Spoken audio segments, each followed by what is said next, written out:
Hello everyone. So welcome back tayo mga idol sa ating YouTube channel, Bagong Pilipinas, Old Queen TV.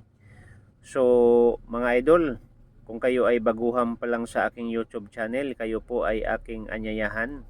Mag-subscribe po, paki-like at pakipindot ang notification bell para lagi tayong updated mga idol sa ating mga ginagawang video tungkol sa mga lumang barya. At higit sa lahat mga idol, ang ating topic ngayon ay tungkol sa 1 cent penny, no, United States of America. So yan ang pag-uusapan natin mga idol, kasi kanina mga idol, mayroon tayong naipalabas na ganitong uri din ng barya 1982. Kailang mga idol, yun ay walang mid-mark and small date. So ngayon naman mga idol, ang ating na-video ngayon ay itong 1 cent Lincoln na penny, no? Okay, so small date and mayroon siyang mid-mark D. Ayan po, no? D. Mga idol, para malaman ninyo mga idol, baka mayroon kayong ganitong uri ng barya, no? I-check ninyo mga idol ang inyong mga lagayan, dahil itong barya na to mga idol ay napakataas po ang kanyang value ngayon, no? So napakataas po, kahit i-check ninyo mga idol sa iba't ibang online yung nagbibenta ng mga uri ng coins, at saka sa mga auction mga idol, sa heritage auction o sa international auction mga idol, ay grabe po itong coins na to, no? Mataas po ang kanyang value. So kung tingnan nyo mga idol, Liberty, In God We Trust, so 1982 D, yan po yung kanyang mid-mark. Kanina mga idol, wala po yung mid-mark, mahal din po yung kanina. Okay, so ngayon mga idol, pag-uusapan natin kung itong barya ba ito ay mayroon na bang halaga ngayon sa market. Okay, so mga idol, ang baryang ito ay 1982D, penny small date, no? Okay, so ang kanyang timbang po mga idol ay 33.1 grams, and composition po copper and alloy, and diameter po mga idol ay 2.5 mm, at ang kanyang mintage is 6,012,979 mga idol. So yan po ang kanyang description sa bariyang ito. Pero ang tanong mga idol, magkaano ba ang presyo nito sa online?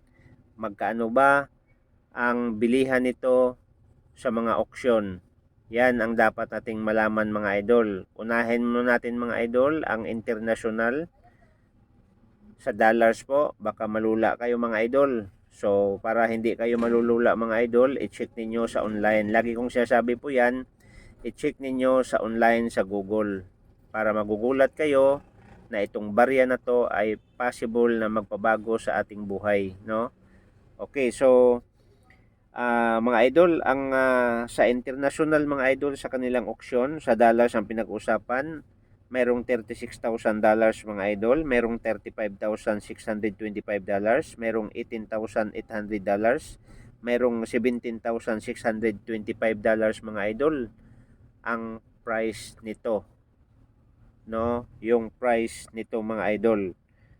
At sa Pilipinas mga idol, sa online, no, Zaizecom Philippines, Philippine Coins mga idol, ito po ay binibili ng 1,000, 2,500, 5,000, 36,473, merong 47,058.82, at merong 26,470 mga idol ang bilihan nito sa online sa Azecom Philippines. At sa lahat ng nagbibintan mga idol ng ganitong uri ng coins, silipin ninyo, no? So sana mga idol, meron tayong natutunan, at ako po ay nagpapasalamat sa lahat ng mga taga-subaybay sa aking YouTube channel, Bagong Pilipinas, Old Queen TV. Mga idol, lagi nating tandaan, itong barya na to, maraming ganitong uri ng hugis, magkaiba ang date, magkaiba ang mid-mark at double die. So tingnan nyo maigi, no? Kasi marami po akong ipapalabas na ganitong uri ng mga barya na mataas na po ang kanyang value.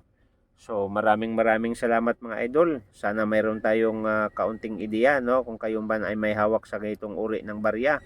So alams na kung anong gagawin natin. Itabi mo mga idol, baka mayroong sa isang araw baka mayroong maghanap ng ganitong uri ng coins. Kasi po mga idol, itong coins na to ay nawawala na.